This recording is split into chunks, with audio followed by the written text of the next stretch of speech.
Sir ನಮಗೆ ಮದುವೆ ಆಗೋಕೆ ಇಷ್ಟ ಇದೆ, ಆದರೆ ಮದುವೆ ಆದ ನಂತರ ಅಪ್ಪಿತಪ್ಪಿ ನಮ್ಮ ದುರಾದೃಷ್ಟಕ್ಕೆ ನಮಗೆ ಕೆಟ್ಟ ಹೆಂಡತಿ ಸಿಕ್ಕರೆ, ಆಕೆ ನಮಗೆ ಮೋಸ ಮಾಡಿದರೆ, ಬೇರೆಯವರೊಂದಿಗೆ ಅಕ್ರಮ ಸಂಬಂಧಗಳನ್ನು ಬೆಳೆಸಿ ಮಗು ಮಾಡಿಕೊಂಡ್ರೆ, ನಮಗೆ ಡಿವೋರ್ಸ್ ಆದರೆ ಆವಾಗ ನಾವು ಆಕೆಗೆ ನಮ್ಮ ಅರ್ಧ ಆಸ್ತಿಯನ್ನು ಕೊಡಬೇಕಾಗತ್ತೆ, ಅರ್ಧ ಸಂಬಳ ಕೊಡಬೇಕಾಗತ್ತೆ.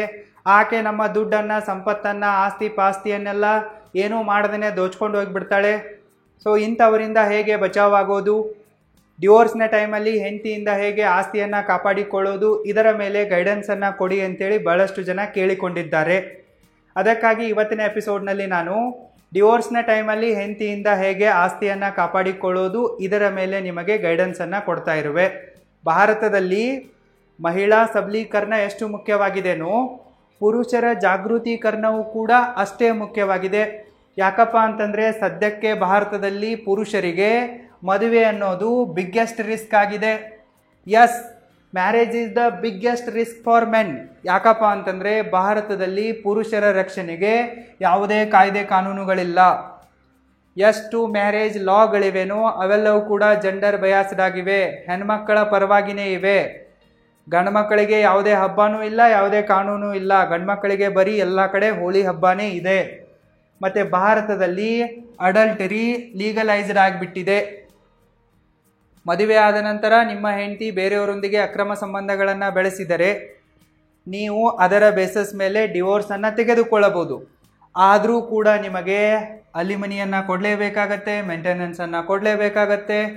ಮತ್ತು ನೀವು ಅವಳೊಂದಿಗೆ ಜಾಯಿಂಟ್ ಪ್ರಾಪರ್ಟಿಗಳನ್ನು ಮಾಡಿದರೆ ಅದರಲ್ಲಿ ಅವಳಿಗೆ ಶೇರನ್ನು ಕೊಡಬೇಕಾಗತ್ತೆ. ನಿಮ್ಮ ಹೆಂಡತಿ ನಿಮ್ಮನ್ನು ಬಿಟ್ಟು ಬೇರೆಯವರೊಂದಿಗೆ ಅಕ್ರಮ ಸಂಬಂಧಗಳನ್ನು ಬೆಳೆಸಿ ಊರು ತುಂಬ ಎಲ್ಲ ಮಲಗಿ ಮಕ್ಕಳನ್ನು ಮಾಡಿಕೊಂಡ್ರೂ ಕೂಡ ಆ ಮಕ್ಕಳ ಜವಾಬ್ದಾರಿಯನ್ನು ನೀವೇ ಹೊರಬೇಕಾಗತ್ತೆ, ಅದಕ್ಕೂ ಕೂಡ ನೀವೇ ದುಡ್ಡು ಕೊಡಬೇಕಾಗತ್ತೆ. ಸೊ ಭಾರತದಲ್ಲಿ ಕಾನೂನು ಈ ರೀತಿ ಇದೆ. ಅಪ್ಪಿ ತಪ್ಪಿ ಮದುವೆ ಆದ ನಂತರ ನಿಮಗೆ ಒಳ್ಳೆ ಹೆಂಡತಿ ಸಿಕ್ಕರೆ ಅದು ನಿಮ್ಮ ಪುಣ್ಯ, ಕೆಟ್ಟ ಹೆಂಡತಿ ಸಿಕ್ಕರೆ ನೀವು ಇಂತಹ ನಯ ವಂಚಕಿಯನ್ನು ಮದುವೆ ಆದ ತಪ್ಪಿಗೆ ನಿಮ್ಮ ಆಸ್ತಿಯನ್ನು ಅಲ್ಲಿ ಬಲಿ ಕೊಡಬೇಕಾಗತ್ತೆ. ಡಿವೋರ್ಸ್ನ ಟೈಮಲ್ಲಿ ನಿಮಗೆ ನಿಮ್ಮ ಮೆಂಟಲ್ ಪೀಸನ್ನು, ರೆಪ್ಯುಟೇಷನನ್ನು ಕಾಪಾಡಿಕೊಳ್ಳೋಕ್ಕೆ ಸಾಧ್ಯ ಇಲ್ಲ.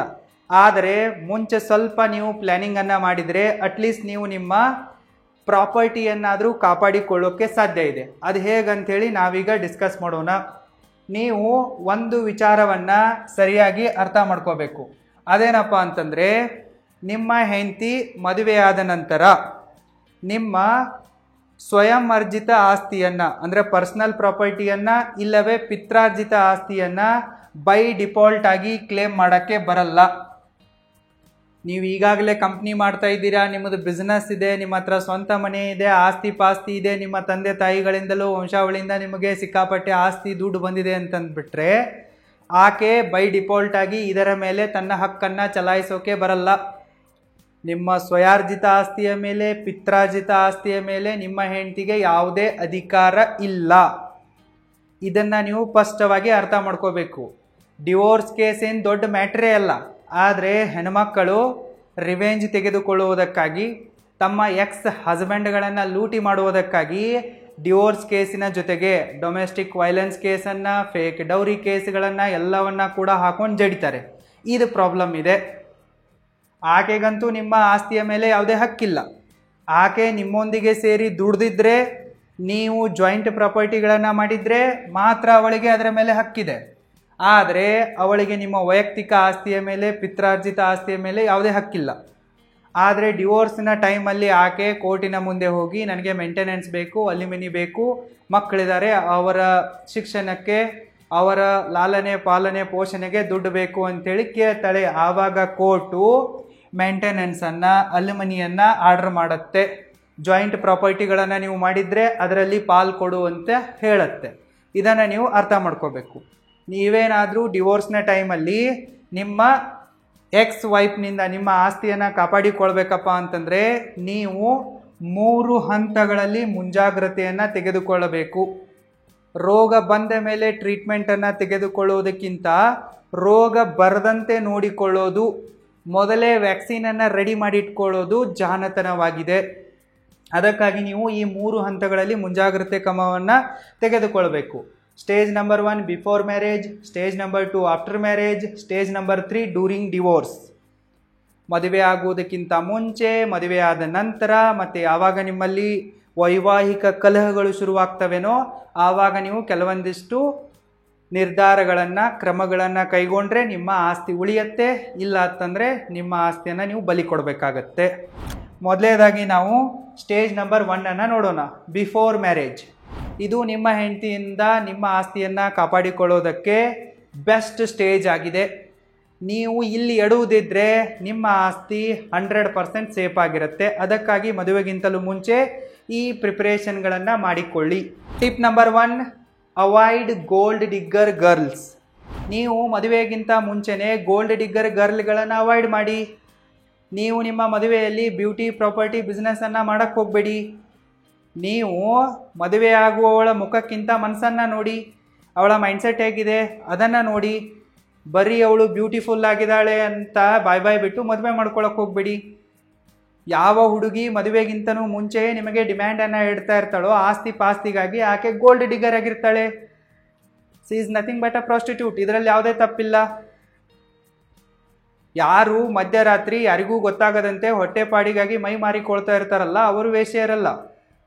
ಅವರ ನಿಸ್ಸಹಾಯಕತೆ ಇರುತ್ತೆ, ಹೊಟ್ಟೆಪಾಡಿಗಾಗಿ ಮಾಡ್ತಾ ಇರ್ತಾರೆ.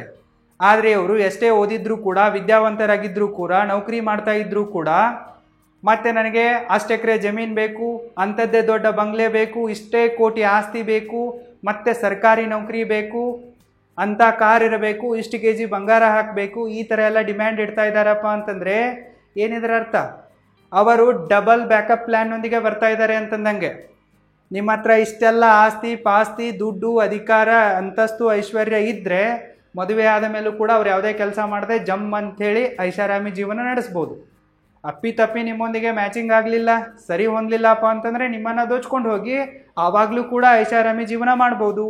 ಈ ಥರ ಅವರು ಡಬಲ್ ಬ್ಯಾಕಪ್ ಪ್ಲ್ಯಾನ್ದೊಂದಿಗೆ ಬರ್ತಾ ಇರ್ತಾರೆ. ಸೊ ಇಂತಹ ಗೋಲ್ಡ್ ಡಿಗ್ಗರ್ಗಳನ್ನು ನೀವು ಅವಾಯ್ಡ್ ಮಾಡಿ. ನಿಮ್ಮ ಹತ್ರ ಎಷ್ಟಿದೆನೋ ಅದಕ್ಕಿಂತಲೂ ಕಡಿಮೆ ತೋರಿಸಿ. Show less than what you have. ನಿಮ್ಮ ಹತ್ರ 1 ಕೋಟಿಯ ಪ್ರಾಪರ್ಟಿ ಇದ್ದರೆ ಬರೀ ನೀವು ಒಂದು 20-30 ಲಕ್ಷ ತೋರಿಸಿ. ತಿಂಗಳಿಗೆ 1 ಲಕ್ಷ ದುಡಿತಾ ಇದ್ರೆ ಅಂತಂದರೆ ಒಂದು 50-60 ಸಾವಿರ ಬರುತ್ತೆ ಅಂತ ಹೇಳಿ. ನಿಮ್ಮ ಸ್ವಂತ ಮನೆ ಇದ್ದರೂ ಕೂಡ ಪೇರೆಂಟ್ಸ್ಗಳ ಹೆಸರಲ್ಲಿದೆ ಅಂತ ಹೇಳಿ. ಸೊ ಮುಂಚೆನೇ ನೀವು ಅವಳಿಗೆ ಅನಾವಶ್ಯಕವಾಗಿ ದುಡ್ಡು, ಸಂಪತ್ತು, ಬಂಗ್ಲೆ, ಬಂಗಾರ, ಅಧಿಕಾರ ಎಲ್ಲ ತೋರಿಸ್ತಾ ಇದ್ದೀರಾ ಅಂತಂದರೆ ಆಕೆ ನಿಮ್ಮನ್ನು ನೋಡಿ ಮದುವೆ ಆಗ್ತಾ ಇಲ್ಲ. ಆಕೆ ನಿಮ್ಮ ದುಡ್ಡನ್ನು, ಆಸ್ತಿ ಪಾಸ್ತಿಯನ್ನು ಇದನ್ನು ನೋಡಿ ಆಗ್ತಾ ಇರ್ತಾಳೆ. ಸೊ ಇಂಥವರನ್ನೇ ನೀವು ಅವಾಯ್ಡ್ ಮಾಡಿ. ಒಂದು ಅರ್ಥ ಮಾಡ್ಕೊಳ್ಳಿ, ಒಂದು ಗಂಡಿನ ನಿಯತ್ತನ್ನು ಚೆಕ್ ಮಾಡೋದಿದೆ ಅಂತಂದರೆ ಅವನಿಗೆಲ್ಲ ಕೊಟ್ಟು ನೋಡಬೇಕು. ಅವನಿಗೆ ಅಧಿಕಾರವನ್ನು, ದುಡ್ಡನ್ನು, ಹೆಣ್ಮಕ್ಕಳನ್ನು ಎಲ್ಲವನ್ನ ಕೊಟ್ಟು ನೋಡಬೇಕು. ಸೊ ಎಲ್ಲ ಇದ್ದಾಗ ಗಂಡು ಮಕ್ಕಳ ಯೋಗ್ಯತೆಯನ್ನು ಅಳಿಬೇಕು. ಒಂದು ಹೆಣ್ಣಿನ ಲಾಯಲ್ಟಿಯನ್ನು ಯಾವಾಗ ಅಳಿತಾರಪ್ಪ ಅಂತಂದರೆ ಯಾವಾಗ ಗಂಡಿನ ಹತ್ರ ಏನೂ ಇರಲ್ವೋ ಆವಾಗಲೇ ಹೆಣ್ಣಿನ ಲಾಯಲ್ಟಿಯನ್ನು ಅಳಿಯಲಾಗತ್ತೆ. ನೀವು ನಿಮ್ಮ ಹತ್ರ ಏನೂ ಇಲ್ಲ ಅಂತ ಅಂದ್ಕೊಳ್ಳಿ. The loyalty of a woman should be tested when you have nothing. ಈಗ ನಿಮ್ಮ ಹತ್ರ ಏನೂ ಇಲ್ಲ ಅಂತ ಅಂದ್ಕೊಳ್ಳಿ. ಸೊ ಆವಾಗ ಆಕೆ ನಿಮ್ಮೊಂದಿಗೆ ಹೇಗೆ ವರ್ತಿಸ್ತಾಳೆ ಅನ್ನೋದು ಇಂಪಾರ್ಟೆಂಟ್ ಆಗುತ್ತೆ.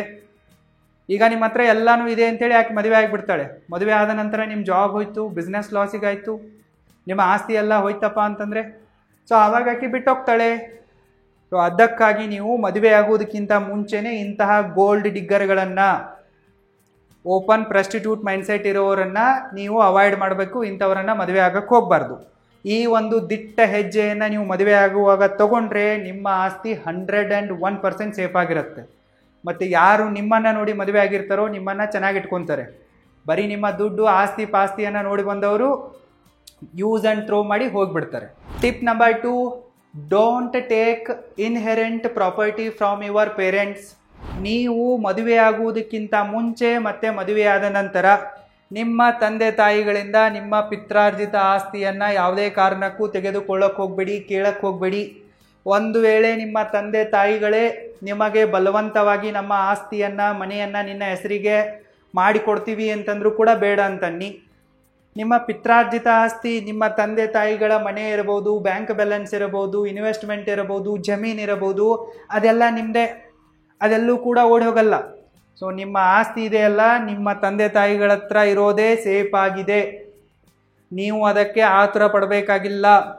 ನನಗೆ ಕೊಡು ಅಂಥೇಳಿ ಕಾಡಿಸಿ ಪೀಡಿಸಿ ಎಲ್ಲವನ್ನ ನಿಮ್ಮ ಹೆಸರಿಗೆ ಹಚ್ಚಿಕೊಳ್ಳೋದು ಸೇಫ್ ಅಲ್ಲ. ಸೊ ನಿಮ್ಮ ಪಿತ್ರಾರ್ಜಿತ ಆಸ್ತಿಯನ್ನು ನಿಮ್ಮ ತಂದೆ ತಾಯಿಗಳ ಹೆಸರಿಗೇ ಇಡೋಕೆ ಬಿಡಿ. ಮದುವೆಗೆ ಮುಂಚೆ ಅದನ್ನು ತೆಗೆದುಕೊಳ್ಳೋಕೆ ಹೋಗಬೇಡಿ. ಒಂದು ವೇಳೆ ನೀವೇನಾದರೂ ತೊಗೊಂಡ್ಬಿಟ್ರೆ ಡಿವೋರ್ಸ್ ಕೇಸ್ ಫೈಲ್ ಆಗಿರುತ್ತಲ್ಲ, ಆವಾಗ ನಿಮ್ಮ ಹೆಂಡತಿ ನೋಡಿ ನನ್ನ ಗಂಡನ ಹತ್ರ ಇಷ್ಟು ಎಕರೆ ಜಮೀನಿದೆ, 4-5 ಮನೆ ಇವೆ, ಇಷ್ಟೆಲ್ಲ ಇನ್ವೆಸ್ಟ್ಮೆಂಟ್ ಇದೆ ಅಂತೇಳಿ ಮೇಂಟೆನೆನ್ಸ್ ಅಮೌಂಟನ್ನು ಜಾಸ್ತಿ ಮಾಡಿ ಕೇಳ್ತಾಳೆ. ಅದಕ್ಕಾಗಿ ನೀವು ನಿಮ್ಮ ಪಿತ್ರಾರ್ಜಿತ ಆಸ್ತಿಯನ್ನು ಮದುವೆಗೆ ಮುಂಚೆ ಮದುವೆ ಆದ ನಂತರ ತೆಗೆದುಕೊಳ್ಳೋಕೆ ಹೋಗ್ಬಿಡಿ. ಇದೇ ಜಾಣತನವಾಗಿದೆ. Tip number 3, buy property in your name only. ನೀವು ಯಾವುದಾದ್ರೂ ಪ್ರಾಪರ್ಟಿಯನ್ನು ಖರೀದಿ ಮಾಡೋರಿದ್ರೆ, ಅಂದರೆ ಮನೆಯನ್ನು ಖರೀದಿ ಮಾಡೋರಿದ್ರೆ, ಜಮೀನನ್ನು ಖರೀದಿ ಮಾಡೋರಿದ್ರೆ ಸೀದಾ ನಿಮ್ಮ ಹೆಸರಲ್ಲೇ ಖರೀದಿ ಮಾಡಿಬಿಡಿ. ನಿಮ್ಮ ಪ್ರಾಪರ್ಟಿಯನ್ನು ನೀವೇ ನಿಮ್ಮ ಸ್ವಂತ ದುಡ್ಡಿನಿಂದ ಡೈರೆಕ್ಟಾಗಿ ನಿಮ್ಮ ಹೆಸರಲ್ಲೇ ಖರೀದಿ ಮಾಡಿ. ಸ್ವಯಾರ್ಜಿತ ಆಸ್ತಿ ಮಾಡಿ. ನಿಮ್ಮ ಹತ್ರ ಎಷ್ಟೇ ಸ್ವಯಾರ್ಜಿತ ಆಸ್ತಿ ಇದ್ದರೂ ಕೂಡ ಅದನ್ನು ಡೈರೆಕ್ಟಾಗಿ ನಿಮ್ಮ ಹೆಂಡತಿ ಕೇಳಕ್ಕೆ ಬರಲ್ಲ. ನಿಮ್ಮ ಹತ್ರ ಈಗ ಒಂದು 10 ಎಕರೆ ಹೊಲ ಇದೆ, 2 ಮನೆ ಇದೆ ಅಂತಂದರೆ ಅದರಲ್ಲಿ ಅರ್ಧ ಅವಳಿಗೆ ಕೊಡಬೇಕು ಅನ್ನೋ ರೂಲ್ಸ್ ಏನಿಲ್ಲ. ಆಕೆ ಬರೀ ಅಲಿಮನಿಗೆ ಮೇಂಟೆನೆನ್ಸ್ಗೆ ಮಾತ್ರ ಹಕ್ಕುದಾರಳಾಗಿದ್ದಾಳೆ. ನಿಮ್ಮ ಟೋಟಲ್ ಆಸ್ತಿಯಿಂದ ಆಕೆಗೇನು ಅರ್ಧ ಹೋಗಲ್ಲ. ಅದಕ್ಕಾಗಿ ನಿಮ್ಮ ಆಸ್ತಿಯನ್ನು ನಿಮ್ಮ ಹೆಸರಲ್ಲೇ ಮಾಡಿ. ಮತ್ತು ನೀವು ಏನೇನು ಪೇಮೆಂಟ್ಗಳನ್ನು ಮಾಡಿರ್ತೀರೋ ಅದಕ್ಕೆ ರೆಸಿಪ್ಟ್ಗಳನ್ನು ಇಡಿ, ಬ್ಯಾಂಕ್ ಸ್ಟೇಟ್ಮೆಂಟ್ಗಳನ್ನು ಇಡಿ, ರೆಕಾರ್ಡ್ಗಳನ್ನು ಇಡಿ. ನಿಮ್ಮ ಆಸ್ತಿಯನ್ನು ನೀವು ನಿಮ್ಮ ದುಡ್ಡಿನಿಂದಲೇ ಖರೀದಿ ಮಾಡಿದ್ದೀರಾ ಅನ್ನೋದಕ್ಕೆ ಸರಿಯಾದ ಎವಿಡೆನ್ಸ್ಗಳನ್ನು ಇಟ್ಕೊಳ್ಳಿ.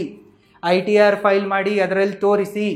ಮತ್ತು ನೀವು ಯಾವುದೇ ಕಾರಣಕ್ಕೂ ನಿಮ್ಮ ಮನೆಯನ್ನು ಆಸ್ತಿಯನ್ನು ನಿಮ್ಮ ತಂದೆ ತಾಯಿಗಳ ಹೆಸರಲ್ಲಿ ಖರೀದಿ ಮಾಡೋದು, ಇಲ್ಲವೇ ಭಾವಿ ಪತ್ನಿಯ ಹೆಸರಲ್ಲಿ, ಫ್ಯೂಚರ್ ವೈಫ್ನ ಹೆಸರಲ್ಲಿ ಖರೀದಿ ಮಾಡೋದು, ಈ ಥರ ಮಾಡಬಾರ್ದು. ಇದೊಂದು ಟ್ರ್ಯಾಪ್ ಆಗಿದೆ. ಮದುವೆ ಆದ ನಂತರ ನೀವು ಬದಲಾಗ್ತಿರೋ ಇಲ್ವೋ ಗೊತ್ತಿಲ್ಲ, ಆದರೆ ನಿಮ್ಮ ತಂದೆ ತಾಯಿಗಳಿರ್ತಾರಲ್ಲ, ಖಂಡಿತವಾಗಿ 101% ಬದಲಾಗ್ತಾರೆ. ನಾನು ನಿಮಗೆ ಗ್ಯಾರಂಟಿಯೊಂದಿಗೆ ಹೇಳುವೆ. ಮದುವೆ ಆದ ನಂತರ ಮಕ್ಕಳು ಬದಲಾಗ್ತಾರೆ. ಮಗ ಬದಲಾದ ಅನ್ನೋದು ಎಷ್ಟು ನಿಜ ಇದೇನೋ, ಮದುವೆ ಆದ ನಂತರ ತಂದೆ ತಾಯಿಗಳು ಬದಲಾಗ್ತಾರೆ. ಅದಕ್ಕಾಗಿ ನಿಮ್ಮ ಆಸ್ತಿಯನ್ನು ಪೇರೆಂಟ್ಸ್ಗಳ ಹೆಸರಲ್ಲೂ ಕೂಡ ಮಾಡೋಕ್ಕೆ ಹೋಗ್ಬೇಡಿ. ನಿಮ್ಮ ಫ್ಯೂಚರ್ ಹೆಂಡತಿ ಹೆಸರಲ್ಲೂ ಕೂಡ ಮಾಡೋಕ್ಕೆ ಹೋಗ್ಬೇಡಿ. ನಿಮ್ಮ ಆಸ್ತಿಯನ್ನು ನಿಮ್ಮ ಹೆಸರಲ್ಲೇ ಮಾಡ್ಕೊಳ್ಳಿ. ಮತ್ತು ನಿಮ್ಮ ಫ್ಯೂಚರ್ ಹೆಂಡತಿಯನ್ನು ಇಲ್ಲಿ ನಿಮ್ಮ ಆಸ್ತಿಗೆ ಓನರ್ ಮಾಡಬೇಡಿ, ನಾಮಿನಿ ಮಾಡಬೇಡಿ. ನಿಮ್ಮ ಆಸ್ತಿ ಸಂಪೂರ್ಣವಾಗಿ ನಿಮ್ಮ ಹೆಸರಲ್ಲೇ ಇರಲಿ. ಅವಳನ್ನು ಅದರಲ್ಲಿ ಸೇರ್ಸಕ್ಕೆ ಹೋಗಬೇಡಿ. Tip number 4, create a private trust or company before marriage. ನೀವೇನಾದರೂ ಸಿಕ್ಕಾಪಟ್ಟೆ ದುಡ್ಡನ್ನು ಸಂಪಾದಿಸಿದ್ದರೆ, ಫಾರ್ ಎಕ್ಸಾಂಪಲ್ ನನ್ನ ಥರ ಸ್ಟಾರ್ಟಪ್ ಮಾಡ್ತಾ ಇದ್ದರೆ, ನಿಮ್ಮ ಟೋಟಲ್ ನೆಟ್ವರ್ತು ಅಬೌವ್ 1 ಕೋಟಿ ಹೋಗ್ತಾ ಇದೆ, ಇಲ್ಲವೇ ನೀವು ಒಂದು ದೊಡ್ಡ ಕಂಪನಿ ಕಾರ್ಖಾನೆ ನಡೆಸ್ತಾ ಇದ್ದೀರಾ, ನೀವು 100 ಕೋಟಿಗೆ ಮಾಲೀಕರಾಗಿದ್ದೀರಾ, ನಿಮ್ಮದೊಂದು 40-50 ಎಕರೆ ಜಮೀನಿದೆ, ಸಿಕ್ಕಾಪಟ್ಟೆ ಅಂತಸ್ತಿದೆ ಅಂತಂದರೆ, ನೀವು ಮದುವೆಗಿಂತಲೂ ಮುಂಚೆನೇ ಒಂದು ಪ್ರೈವೇಟ್ ಟ್ರಸ್ಟನ್ನು ಮಾಡಿ, ಇಲ್ಲವೇ ಒಂದು ಪ್ರೈವೇಟ್ ಲಿಮಿಟೆಡ್ ಕಂಪನಿಯನ್ನು ಮಾಡಿ, ಮತ್ತು ನಿಮ್ಮ ಏನು ವ್ಯಾಲ್ಯೂಯೇಬಲ್ ಅಸೆಟ್ಗಳಿವೇನೋ ಅವುಗಳನ್ನು ನಿಮ್ಮ ಟ್ರಸ್ಟಿನ ಹೆಸರಿಗೆ ಮಾಡಿ. ಟ್ರಸ್ಟ್ ಒಂಥರ ಪಬ್ಲಿಕ್ ಪ್ರಾಪರ್ಟಿ ಇರುತ್ತೆ, ಆದರೆ ಅದು ಇಂಡೈರೆಕ್ಟಾಗಿ ನಿಮ್ಮ ಕೈಯಲ್ಲೇ ಇರುತ್ತೆ, ನಿಮ್ಮದೇ ದುಡ್ಡು ಇರುತ್ತೆ. ಸೊ ನಿಮ್ಮ ವ್ಯಾಲ್ಯೂಯೇಬಲ್ ಅಸೆಟ್ಗಳಿರ್ತಾವಲ್ಲ ಅದನ್ನು ಟ್ರಸ್ಟಿಗೆ ಮಾಡಿ, ಮತ್ತು ಆ ಟ್ರಸ್ಟಿನ ಎಲ್ಲ ಕಂಟ್ರೋಲು, ಎಲ್ಲ ಬೆನಿಫಿಟ್ಸ್ಗೂ ನಿಮಗೆ ಬರೋ ಥರ ನೀವು ಅದನ್ನು ಸಿಸ್ಟಮಲ್ಲಿ ಡಿಸೈನ್ ಮಾಡ್ಕೊಳ್ಳಿ. ನಿಮ್ಮ ಲೀಗಲ್ ಓನರ್ಶಿಪ್ ಏನಿರುತ್ತಲ್ಲ ಅದು ನಿಮ್ಮ ಪರ್ಸ್ನಲ್ ನೇಮ್ನಿಂದ ಸ್ವಲ್ಪ ಕಡಿಮೆ ಆಗುತ್ತೆ, ನಿಮ್ಮದೇ ಇರುತ್ತೆ. ಈಗ ಫಾರ್ ಎಕ್ಸಾಂಪಲ್ ಈಗ ನಮ್ಮದೊಂದು ಪ್ರೈವೇಟ್ ಲಿಮಿಟೆಡ್ ಕಂಪ್ನಿ ಇದೆ. ಸೊ ಈ ಪ್ರೈವೇಟ್ ಲಿಮಿಟೆಡ್ ಕಂಪನಿ ಕಾನೂನಿನ ದೃಷ್ಟಿಯಲ್ಲಿ ಒಂದು ವ್ಯಕ್ತಿನೇ ಅಂದಂಗೆ. ಈ ಕಂಪ್ನಿ ಹೆಸರಲ್ಲಿ ಏನೇನೆಲ್ಲ ಅಸೆಟ್ಗಳಿವೆ ಅಲ್ಲ ಅದು ಕಂಪ್ನಿದು ಅಂದಂಗೆ. ಅದರಲ್ಲಿ ಎಷ್ಟು ಜನ ಫೌಂಡರ್ಗಳಿದ್ದಾರೋ ಅವ್ರದ್ದೆಲ್ಲರದು ಅಂದಂಗೆ. ಬರೀ ನಂದಷ್ಟೇ ಅಲ್ಲ, ನನ್ನ ಪರ್ಸ್ನಲ್ ವಿಚಾರನೇ ಬೇರೆ, ಕಂಪನಿಯ ವಿಚಾರನೇ ಬೇರೆ. ಈಗ ನಾನು ನನ್ನ ಪರ್ಸ್ನಲ್ ಹೆಸರಲ್ಲಿ ಒಂದು 10 ಕೋಟಿ ಲೋನ್ ತೊಗೊಂಡಿದ್ದೀನಿ ಅಂತಂದರೆ ಆವಾಗ ಬ್ಯಾಂಕ್ನವ್ರು ಬಂದು ನನ್ನ ಮನೆ ಮಠ ಎಲ್ಲ ಹರಾಜಾಕಿ ತೊಗೋಬೋದು. ಆದರೆ ಅದನ್ನೇ ನಾನು ಕಂಪ್ನಿ ಹೆಸರಲ್ಲಿ ತೊಗೊಂಡಿದ್ದೀನಿ ಅಂತಂದರೆ ಅದು ಕಂಪ್ನಿ ಹೆಸರಲ್ಲಿ ಎಷ್ಟು ಪ್ರಾಪರ್ಟಿ ಇರುತ್ತೋ ಅದನ್ನು ಸೀಸ್ ಮಾಡ್ಬೋದು, ಹರಾಜು ಹಾಕ್ಬೋದು. ಅದನ್ನು ನನ್ನ ಪರ್ಸ್ನಲ್ ಏನು ಕಿತ್ಕೊಳ್ಳೋಕ್ಕಾಗಲ್ಲ. ಸೊ ಈ ಥರ ಅಡ್ವಾಂಟೇಜ್ ಇರುತ್ತೆ. ಅದಕ್ಕಾಗಿ ನೀವು ಮದುವೆಗೆ ಮುಂಚೆನೇ ಒಂದು ಪ್ರೈವೇಟ್ ಟ್ರಸ್ಟ್ ಮಾಡಿ, ಇಲ್ಲವೇ ಒಂದು ಪ್ರೈವೇಟ್ ಲಿಮಿಟೆಡ್ ಕಂಪ್ನಿ ಮಾಡಿ, ನಿಮ್ಮ ಎಲ್ಲ ವ್ಯಾಲ್ಯೂಯೇಬಲ್ ಅಸೆಟ್ಗಳನ್ನು ಅದರಲ್ಲಿ ಟ್ರಾನ್ಸ್ಫರ್ ಮಾಡಿ. ಇಷ್ಟೇ ಓಪನ್ ಆಗಿ ಹೇಳೋಕ್ಕಾಗೋದು. ಇನ್ನೂ ಜಾಸ್ತಿ ಹೇಳ್ಬಿಟ್ರೆ ಇದು ನಮ್ಮ ಬುಡಕ್ಕೇನೆ ಬರುತ್ತೆ.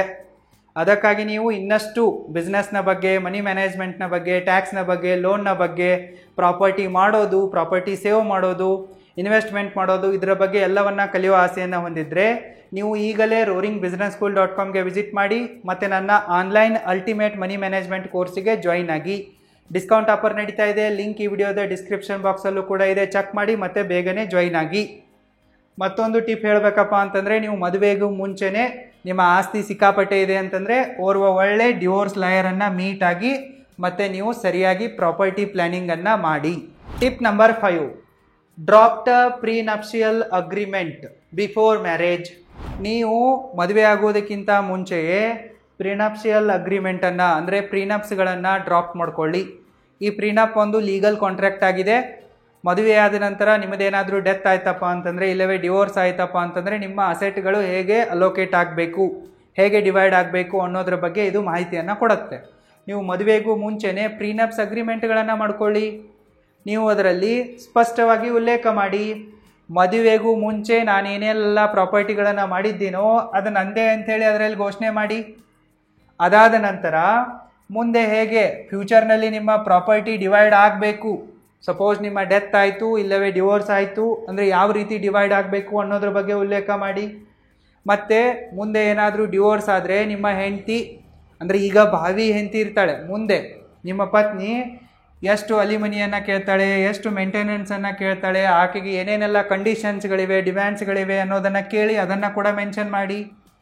ಈ ಪ್ರೀನಪ್ ಇದೆಯಲ್ಲ ಇದೇನು ಲೀಗಲ್ ವ್ಯಾಲಿಡಿಟಿಯನ್ನು ಹೊಂದಿಲ್ಲ. ಆದರೆ ಯಾವಾಗ ನಿಮ್ಮ ಡಿವೋರ್ಸ್ ಕೇಸ್ ಎಳಿತಾ ಇರುತ್ತಲ್ಲ ಕೋರ್ಟಲ್ಲಿ, ನಿಮ್ಮ ಮೇಲೆ ನಿಮ್ಮ ಹೆಂಡತಿ ಎಲ್ಲ domestic violence, fake dowry case ಹಾಕೊಂಡು ಜಡಿತಾ ಇರ್ತಾಳಲ್ಲ, ಆ ಟೈಮಲ್ಲಿ ಇದು ನಿಮಗೊಂಥರ ಸಪೋರ್ಟಿವ್ ಎವಿಡೆನ್ಸ್ ಆಗಿ ವರ್ಕ್ ಆಗುತ್ತೆ. ಪ್ರೀನಪ್ಸ್ ಮಾಡ್ಕೊಂಡಿದ್ದೀವಿ, ಹೆಂಡತಿ ಮುಂಚೆ ಇಟ್ಟು ಕೇಳ್ತೀನಿ ಅಂದಿದ್ಲು, ಈಗ ಜಾಸ್ತಿ ಕೇಳ್ತಾ ಇದ್ದಾಳೆ, ನ್ಯಾಯ ಕೊಡಿಸಿ ಅಂತೇಳಿ ಕೇಳಕ್ಕೆ ಬರಲ್ಲ. ಅದಕ್ಕೆ ಈ ಥರನಾದ ಲೀಗಲ್ ಸ್ಟೇಟಸ್ ಇಲ್ಲ ಪ್ರೀನಪ್ಸ್ಗಳಿಗೆ ಭಾರತದಲ್ಲಿ. ಆದರೆ ಇದೊಂಥರ ನಿಮಗೆ ಸಪೋರ್ಟಿಂಗ್ ಎವಿಡೆನ್ಸ್ ಆಗಿ ವರ್ಕ್ ಆಗುತ್ತೆ. ಇದನ್ನು ಮಾಡ್ಕೊಳ್ಳೋದು ಕೂಡ ಜಾಣತನವಾಗಿದೆ. ಈಗ ಮದುವೆಯಲ್ಲಿ ಮತ್ತೊಂದು ಹೊಸ ರೋಗದ ಟ್ರೆಂಡ್ ಶುರು ಆಗಿಬಿಟ್ಟಿದೆ. ಈ ಹೆಣ್ಮಕ್ಳ ಕಡೆಯವರು ಈಗ ಗಂಡನ ಬ್ಯಾಂಕ್ ಸ್ಟೇಟ್ಮೆಂಟನ್ನು ಕೊಡಿ, ITR ಸ್ಟೇಟ್ಮೆಂಟನ್ನು ಕೊಡಿ, ಬ್ಯಾಂಕಿಗೆ ಹೋಗಿ ಸಿಬಿಲ್ ರಿಪೋರ್ಟನ್ನು ತೆಗೆದುಕೊಡಿ, ಇಷ್ಟೆಲ್ಲ ಕೇಳ್ತಾ ಇರ್ತಾರೆ. ಸೊ ಈ ನನ್ನ ಮಕ್ಕಳು ಇಷ್ಟೆಲ್ಲ ಕೇಳ್ತಾ ಇದ್ದಾರೆ ಅಂತಂದರೆ ನೀವು ಕೂಡ ಅವರಿಗೆ ಪ್ರೀನಪ್ಸ್ ಅಗ್ರಿಮೆಂಟ್ ಮಾಡೋಕ್ಕೆ ಹೇಳಿ. ಏನು ಬದನೆಕಾಯಿ ವ್ಯತ್ಯಾಸ ಆಗಲ್ಲ, ಕೇಳಿ. ನೀವು ಗಂಡ್ಮಕ್ಕಳಾಗಿ ಗಂಡ್ಮಕ್ಕಳ ಪರವಾಗಿ ನಿಲ್ಲಿ, ಗಂಡಸರಂತೆ ವರ್ತಿಸಿ. ಎಲ್ಲಿ ತನಕ ನೀವು ಗಂಡ್ಮಕ್ಕಳು ಅನ್ನೋದನ್ನು ಮರೆತು ಬಿಟ್ಟು ಅವರ ಕೆಳಗಡೆ ಮಂಡಿ ಊರಿ ವರ್ತಿಸ್ತಿರೋ ಅಲ್ಲಿ ತನಕ ನಿಮ್ಮ ಶೋಷಣೆ ಆಗೇ ಆಗತ್ತೆ. Tip number 6, don't receive money from future wife before or during marriage. ನೀವು ನಿಮ್ಮ ಮದುವೆ ಆಗುವುದಕ್ಕಿಂತ ಮುಂಚೆ ಇಲ್ಲವೇ ಮದುವೆ ಆಗುವಾಗ ನಿಮ್ಮ ಫ್ಯೂಚರ್ ವೈಫ್ನ ಕಡೆಯಿಂದ ಇಲ್ಲವೇ ಅವಳ ಮನೆಯವರ ಕಡೆಯಿಂದ ಯಾವುದೇ ರೀತಿಯಲ್ಲಿ ದುಡ್ಡನ್ನು ತೆಗೆದುಕೊಳ್ಳಕ್ಕೆ ಹೋಗಬೇಡಿ. ಯಾವಾಗ ನಿಮ್ಮ ಮದುವೆ ಎಲ್ಲ ತಯಾರಿಗಳು ನಡೀತಾ ಇರ್ತಾವಲ್ಲ, ಆವಾಗ ಹೆಣ್ಣಿನ ಕಡೆ ಇರುವ ಕೆಲವೊಂದಿಷ್ಟು ಚಾಲಾಕಿ ನನ್ನ ಮಕ್ಕಳು ಏನು ಮಾಡ್ತಾರಪ್ಪ ಅಂತಂದರೆ ನಿಮಗೆ ಇಲ್ಲವೇ ನಿಮ್ಮ ಫ್ಯಾಮಿಲಿಯವರ ಅಕೌಂಟಿಗೆ ದುಡ್ಡನ್ನು ಟ್ರಾನ್ಸ್ಫರ್ ಮಾಡ್ತಾರೆ. ಮದುವೆ ಖರ್ಚುಗಳನ್ನು ಈಕ್ವಲ್ ಆಗಿ ಶೇರ್ ಮಾಡೋಣ, ಬಟ್ಟೆ ತೆಗೆಯೋದಿದೆ ಅದರ ಖರ್ಚನ್ನು ಈಕ್ವಲ್ ಆಗಿ ಶೇರ್ ಮಾಡೋಣ, ಫೋಟೋಗ್ರಾಫರ್ ಖರ್ಚಿದೆ ಅದರ ಖರ್ಚನ್ನು ಈಕ್ವಲ್ ಆಗಿ ಶೇರ್ ಮಾಡೋಣ, ಕಾರ್ ರೆಂಟಲ್ ಖರ್ಚನ್ನು ಮತ್ತು ವೆಡ್ಡಿಂಗ್ ಹಾಲ್ನ ಖರ್ಚನ್ನು ಎಲ್ಲ ಈಕ್ವಲಿ ಶೇರ್ ಮಾಡೋಣ ಅಂತ ಹೇಳ್ಬಿಟ್ಟು ನಿಮ್ಮ ಅಕೌಂಟಿಗೆ ಇಲ್ಲವೇ ನಿಮ್ಮ ಮನೆಯವರ ಅಕೌಂಟಿಗೆ ದುಡ್ಡನ್ನು ಆನ್ಲೈನಲ್ಲೇ ಟ್ರಾನ್ಸ್ಫರ್ ಮಾಡ್ತಾರೆ, ಕ್ಯಾಶಲ್ಲಿ ಕೊಡಲ್ಲ.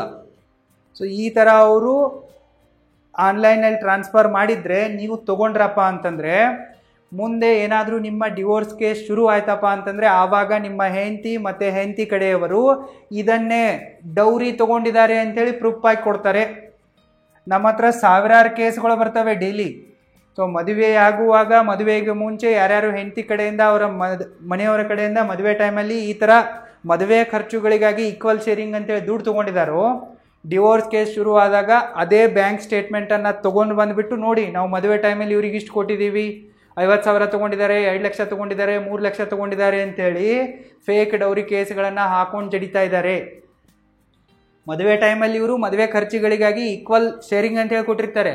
ಆದರೆ ಸಂಬಂಧ ಕೆಟ್ಟ ನಂತರ ಡಿವೋರ್ಸ್ ಶುರು ಆದಾಗ ನಿಮ್ಮ ಮೇಲೆ ರಿವೆಂಜ್ಗಾಗಿ ಇದನ್ನು ಮಿಸ್ಯೂಸ್ ಮಾಡಿಕೊಳ್ತಾರೆ. ಅದಕ್ಕಾಗಿ ಮದುವೆಗೂ ಮುಂಚೆ ಮದುವೆ ಟೈಮಲ್ಲಿ ಕೂಡ ಹೆಂಡತಿ ಕಡೆಯಿಂದ ಯಾವುದೇ ದುಡ್ಡನ್ನು ತಗೋಬೇಡಿ. Stage number 2, after marriage.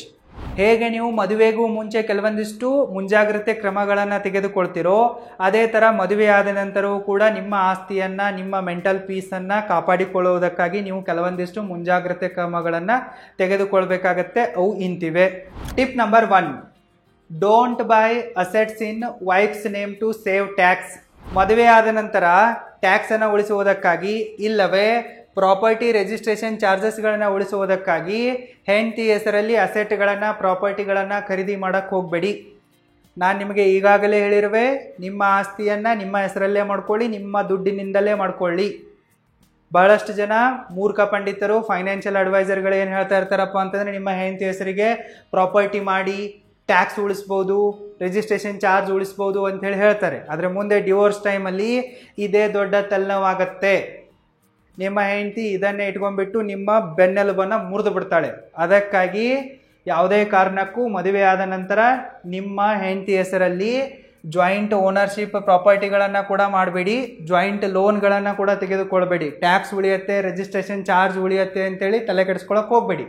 ಬಿಟ್ಟುಬಿಡಿ. ಜಾಸ್ತಿ ಟ್ಯಾಕ್ಸ್ ಹೋಗಲಿ, ಜಾಸ್ತಿ ರಿಜಿಸ್ಟ್ರೇಷನ್ ಚಾರ್ಜಸ್ ಹೋಗಲಿ, ನೀವು ಕಷ್ಟಪಟ್ಟು ಮನೆ ತೊಗೊತಾ ಇದ್ದೀರಾ, ಜಮೀನು ತೊಗೊಳ್ತಾ ಇದ್ದೀರಾ ಅಂತಂದರೆ ನೀವೇ ತೆಗೆದುಕೊಳ್ಳಿ. ನಾನು ನಿಮಗೆ ಹೆಂಡತಿ ಹೆಸರಲ್ಲಿ ಪರ್ಮನೆಂಟಾಗಿ ಆಸ್ತಿ ಮಾಡಲೇಬೇಡಿ ಅಂತ ಹೇಳ್ತಾ ಇಲ್ಲ. ನಿಮ್ಮ ಹೆಂಡತಿ ತನ್ನ ನಿಯತ್ತನ್ನು ತೋರಿಸಲಿ, ನೀವು ನಿಮ್ಮ ಜೀವನದಲ್ಲಿ ಮುಂದೆ ಹೋಗುವುದಕ್ಕಾಗಿ ಸ್ವಲ್ಪ ದುಡಿಲಿ, ನಿಮ್ಮ ಹೆಗಲಿಗೆ ಹೆಗಲು ಕೊಟ್ಟು ನಿಮ್ಮ ಜೊತೆಗೆ ಲೈಫಲ್ಲಿ ಮುಂದೆ ಸಾಗಲಿ, ಒಂದು 2-3 ಮಕ್ಕಳನ್ನು ಮಾಡಲಿ.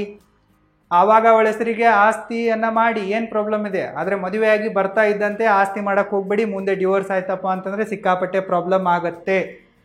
ನೀವು ಅವಳೊಂದಿಗೆ ಸೇರಿಬಿಟ್ಟು ಜಾಯಿಂಟ್ ಲೋನ್ಗಳನ್ನು ತೆಗೆದುಕೊಂಡ್ಬಿಟ್ಟು ಅವಳನ್ನು ಓನರ್ ಮಾಡಬೇಡಿ.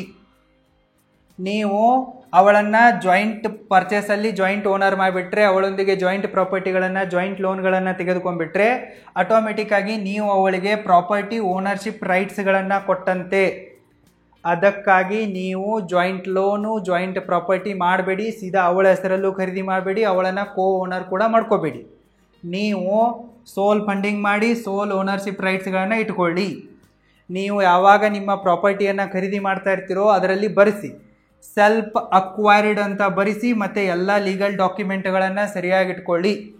ನೀವೇನಾದರೂ ನಿಮ್ಮ ಹೆಂಡತಿಯ ಜೊತೆಗೆ ಸೇರಿಬಿಟ್ಟು ಲೋನ್ ಮಾಡಿ ಪ್ರಾಪರ್ಟಿಗಳನ್ನು ಮಾಡಿದರೆ, ಅವಳನ್ನು ಜಾಯಿಂಟ್ ಓನರ್ ಮಾಡಿದರೆ, ಡಿವೋರ್ಸ್ ಆಯ್ತಪ್ಪ ಅಂತಂದರೆ ಆಕೆ ನನಗೂ ಇದರಲ್ಲಿ ಅರ್ಧ ಹಕ್ಕಿದೆ, ನಂದು ಇದರಲ್ಲಿ ಪಾಲಿದೆ ಅಂತೇಳಿ ಕೂತ್ಕೊಂಡ್ಬಿಡ್ತಾಳೆ. ಅದಕ್ಕಾಗಿ ಅವಳನ್ನು ಸೇರಿಸ್ಕೊಳ್ಳೋಕ್ಕೆ ಹೋಗಬೇಡಿ.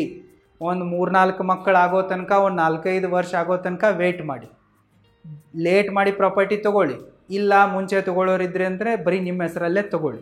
Tip number 2, don't take money from wife to grow your business. ನೀವು ನಿಮ್ಮ ಬಿಸ್ನೆಸ್ಸನ್ನು ಗ್ರೋ ಮಾಡೋದಕ್ಕಾಗಿ ಮದುವೆಯಾದ ನಂತರ ನಿಮ್ಮ ಹೆಂಡತಿ ಕಡೆಯಿಂದ ದುಡ್ಡನ್ನು ತೆಗೆದುಕೊಳ್ಳೋಕೆ ಹೋಗಬೇಡಿ. ಹೆಂಡತಿ ಕಡೆಯಿಂದ ಇಲ್ಲವೇ ಹೆಂಡತಿಯ ಮನೆಯವರ ಕಡೆಯಿಂದ ದುಡ್ಡನ್ನು ತೆಗೆದುಕೊಳ್ಳೋಕೆ ಹೋಗಬೇಡಿ. ಒಂದು ವೇಳೆ ನೀವೇನಾದರೂ ತೊಗೊಂಡ್ರೆ ಅದು ಯಾವ ಥರ ಆಗತ್ತಪ್ಪ ಅಂತಂದರೆ, ಮಡಿಕೆನೂ ನಿಮ್ಮದಿದೆ, ಹಾಲು ನಿಮ್ಮದಿದೆ, ಕಷ್ಟಪಡೋರು ನೀವೇ ಇದ್ದೀರಾ, ಆಕೆ ಬರೀ ಬಂದು ಹೆಪ್ಪಾಕ್ತಾಳೆ, ಪೂರ್ತಿ ಮೊಸರನ್ನು ಹೊಡ್ಕೊಂಡು ಹೋಗ್ಬಿಡ್ತಾಳೆ. ಈ ಥರ ಆಗುತ್ತೆ. ಅದಕ್ಕಾಗಿ ನೀವು ನಿಮ್ಮ ಬಿಸ್ನೆಸ್ಸನ್ನು ಗ್ರೋ ಮಾಡುವುದಕ್ಕಾಗಿ ಅವಳ ಕಡೆಯಿಂದ ದುಡ್ಡನ್ನು ತೆಗೆದುಕೊಳ್ಳೋಕೆ ಹೋಗಬೇಡಿ. ಯಾವುದೇ ಲೀಗಲ್ ಎವಿಡೆನ್ಸಸ್ಗಳನ್ನ ಇಡಕ್ಕೆ ಹೋಗಬೇಡಿ. ನೀವು ನಿಮ್ಮ ಮನಿ ಟ್ರೇಲನ್ನು ಎನಿ ಟೈಮ್ ಕ್ಲಿಯರ್ ಆಗಿಡಿ, ಕ್ಲೀನ್ ಆಗಿಡಿ. ಮತ್ತು ನೀವು ಬ್ಯಾಂಕ್ ಆಫ್ ಸ್ಟೇಟ್ಮೆಂಟ್ಸ್ಗಳನ್ನು ಸರಿಯಾಗಿಡಿ, ಎಲ್ಲ ರಿಸಿಪ್ಟ್ಗಳನ್ನು ಸರಿಯಾಗಿ ಇಟ್ಕೊಳ್ಳಿ, time to time tax filing ಮಾಡಿ. ಮತ್ತು ನಿಮ್ಮ ಹೆಂಡತಿ ಮನೆಯವರ ಕಡೆಯಿಂದಲೂ ಕೂಡ ದುಡ್ಡನ್ನು ತೆಗೆದುಕೊಳ್ಳೋಕೆ ಹೋಗಬೇಡಿ. ಸೊ ನಿಮ್ಮ ಬಿಸ್ನೆಸ್ಸನ್ನು ಗ್ರೋ ಮಾಡುವುದಕ್ಕಾಗಿ ನಿಮ್ಮ ಹೆಂಡತಿ ಯಾವುದೇ ಥರದ ಕಾಂಟ್ರಿಬ್ಯೂಷನನ್ನು ಕೊಟ್ಟಿಲ್ಲ ಅಂತಂದರೆ, ಸೊ ನಿಮ್ಮ ಬಿಸ್ನೆಸ್ಸಲ್ಲಿ ಆಕೆಗೆ ಯಾವುದೇ ಅಧಿಕಾರಗಳು ಇರಲ್ಲ. ನೀವೇನಾದರೂ ನಿಮ್ಮ ಬಿಸ್ನೆಸ್ಸನ್ನು ಗ್ರೋ ಮಾಡುವುದಕ್ಕಾಗಿ ಹೆಂಡತಿ ಕಡೆಯಿಂದ ಒಂದು ಸ್ವಲ್ಪ ದುಡ್ಡು ತೊಗೊಂಡ್ಬಿಟ್ರೆ ಮುಗಿದೋಯ್ತು.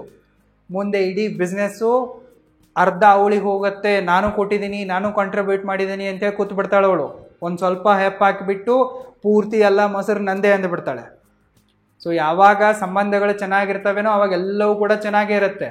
ಆದರೆ ಯಾವಾಗ ಸಂಬಂಧಗಳು ಕೆಟ್ಟು ಹೋಗ್ಬಿಡ್ತಾವಲ್ಲ, ಒಂದೇ ಬೆಡ್ಡಲ್ಲಿ ಬೆತ್ತಲೆ ಮಲಗೋ ಗಂಡ ಹೆಂಡತಿಯರು ಕೂಡ ದುಶ್ಮನ್ಗಳಾಗಿಬಿಡ್ತಾರೆ. ಇಂಡಿಯಾ ಪಾಕಿಸ್ತಾನ ಆದವ್ರ ಥರ ಆಗಿಬಿಡ್ತಾರೆ. ಸೊ ಆವಾಗಲ್ಲಿ ಯಾರ ಸೇಫ್ಟಿಯನ್ನು, ಮಾನವೀಯತೆಯನ್ನು ಎಲ್ಲವನ್ನ ಮರೆತು ಬಿಡ್ತಾರೆ. ಸೊ ಆವಾಗ ಗಂಡನಿಗೆ ಏನು ಬೇಕಾಗಿರುತ್ತೆ? ಹೆಂಡತಿಯನ್ನು ಬರ್ಬಾದ್ ಮಾಡೋದು. ಹೆಂಡತಿಗೆ ಏನು ಬೇಕಾಗಿರುತ್ತೆ? ಗಂಡನನ್ನು ಗೋಳಿದುಕೊಳ್ಳೋದು, ಅವನನ್ನು ಅಳಿಸೋದು, ಅವನನ್ನು ದಿವಾಳಿ ಮಾಡೋದು. ಇದೇ ಅವಳ ಟಾರ್ಗೆಟ್ ಆಗುತ್ತೆ. ಅದಕ್ಕಾಗಿ ನಿಮ್ಮ ಬಿಸ್ನೆಸ್ಸಲ್ಲಿ ಆಕೆ ಕೆಲಸಕ್ಕೆ ಬರ್ತೀನಿ ಅಂತಂದರೆ ಕರ್ಕೊಳ್ಳಿ, ಮ್ಯಾನೇಜರ್ ಮಾಡಿ, ಕೆಲಸ ಕೊಡಿ, ಅವಳಿಗೆ ಟೈಮ್ ಟು ಟೈಮ್ ಸಂಬಳ ಕೊಡಿ. ಹೇಗೆ ನೀವು ಮಿಕ್ಕ ಮ್ಯಾನೇಜರ್ಗಳಿಗೆ, ಸೂಪರ್ವೈಸರ್ಗಳಿಗೆ, ವರ್ಕರ್ಗಳಿಗೆ ಸಂಬಳ ಕೊಡ್ತಾ ಇರ್ತೀರೋ, ಇವಳಿಗೆ ಅದೇ ಥರ ಮಂತ್ಲಿ ಸಂಬಳ ಹಾಕಿ. ಅದನ್ನು ಬಿಟ್ಟುಬಿಟ್ಟು ಅವಳ ಕಡೆಯಿಂದ ದುಡ್ಡು ತೊಗೊಂಡ್ಬಿಟ್ಟು ಇಲ್ಲಿ ತಗಲಾಕಿಕೊಳ್ಳೋಕೆ ಹೋಗಬೇಡಿ. ನಿಮ್ಮ ಬಿಸ್ನೆಸ್ನ ವ್ಯವಹಾರಗಳನ್ನು ಕ್ಲೀನು ಮತ್ತು ಕ್ಲಿಯರಾಗಿ ಇಟ್ಕೊಳ್ಳಿ. ನಿಮ್ಮ ಮ್ಯಾರಿಡ್ ಲೈಫೇ ಬೇರೆ ಮತ್ತು ಬಿಸ್ನೆಸ್ ಲೈಫೇ ಬೇರೆ. ಇದನ್ನು ಸರಿಯಾಗಿ ಅರ್ಥ ಮಾಡ್ಕೊಳ್ಳಿ. ಎರಡನ್ನ ಮಿಕ್ಸ್ ಮಾಡೋಕ್ಕೆ ಹೋಗಬೇಡಿ. Tip number 3, don't claim ancestral property. ಮದುವೆ ಆಗ್ತಾ ಇದ್ದಂತೆಯೇ ಹೆಂಡತಿ ಮತ್ತು ಹೆಂಡತಿ ಕಡೆಯವರು ಗಂಡನನ್ನು ಗೋಳಿಡಿದುಕೊಳ್ಳೋಕ್ಕೆ ಶುರು ಮಾಡಿಬಿಡ್ತಾರೆ. ನಿಮ್ಮ ಅಪ್ಪನ ಹತ್ರ ಹೋಗು, ನಿಮ್ಮ ಅಣ್ಣನ ಹತ್ರ ಹೋಗು, ನಿಮ್ಮ ಅಮ್ಮನ ಹತ್ರ ಹೋಗು, ಸೊ ಎಷ್ಟು ಆಸ್ತಿ ಇದೆನೋ ಎಲ್ಲ ನಿನ್ನ ಹೆಸ್ರಿಗೆ ತಗೋ, ನಿನ್ನ ಹೆಸ್ರಿಗೆ ಈಗಲೇ ತಗೋ. ನಿಮ್ಮ ತಮ್ಮನ ಹೆಸ್ರಿಗೆ ಮಾಡಿಬಿಟ್ರೆ, ನೀನು ಇಲ್ಲದೆ ಇರುವಾಗ ನಿಮ್ಮ ಅಣ್ಣನ ಹೆಸ್ರಿಗೆ ಮಾಡಿಬಿಟ್ರೆ, ಮಗಳಿಗೆ ಕೊಟ್ಬಿಟ್ರೆ, ಹೀಗೆಲ್ಲ ಗಂಡನ ತಲೆ ತುಂಬ್ತಾರೆ, ಗಂಡನ ಮೇಲೆ ಪ್ರೆಷರ್ ಹಾಕಕ್ಕೆ ಶುರು ಮಾಡಿಬಿಡ್ತಾರೆ. ಪಾಪ ಈ ಬಡಪಾಯಿ ವಯಸ್ಸಿಗೆ ಬಂದ ತಂದೆ ತಾಯಿಗಳು ಜೀವನ ಪೂರ್ತಿ ಕಷ್ಟಪಟ್ಟು ಆಸ್ತಿಯನ್ನು ಸಂಪಾದನೆ ಮಾಡಿರ್ತಾರೆ. ಮದುವೆ ಆಗ್ತಾ ಇದ್ದಂತೆ ಹೆಂಡತಿ ಗಂಡನ ತಲೆ ಮೇಲೆ ಏರಿ ಕುಣಿಯೋಕ್ಕೆ ಶುರು ಮಾಡಿಬಿಡ್ತಾಳೆ, ಎಲ್ಲ ತಗೋ, ಎಲ್ಲ ಪ್ರಾಪರ್ಟಿ ತಗೋ ಅಂಥೇಳಿ.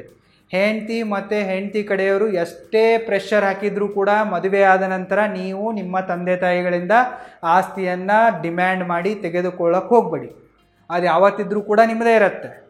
ಸೊ ಆಕೆ ಇಷ್ಟೆಲ್ಲ ಪ್ರೆಷರ್ ಹಾಕ್ತಾ ಇದ್ದಾಳೆ ಅಂತಂದರೆ ನೀವು ಅವಳಿಗೆ ಸೀದಾ ಹೇಳಿ, ದೇವರು ನಿನಗೆ ವಿದ್ಯೆ ಕೊಟ್ಟಿದ್ದಾನೆ, ಬುದ್ಧಿ ಕೊಟ್ಟಿದ್ದಾನೆ, ಕೈ ಕಾಲು ಮುಖ ಎಲ್ಲ ನೆಟ್ಟಿಗೇನೆ ಇದೆ, ಎಜುಕೇಟೆಡ್ ಆಗಿದೆಯಾ, ಸೊ ನಾನು ದುಡಿತಾ ಇದ್ದೀನಿ, ನೀನು ದುಡಿ.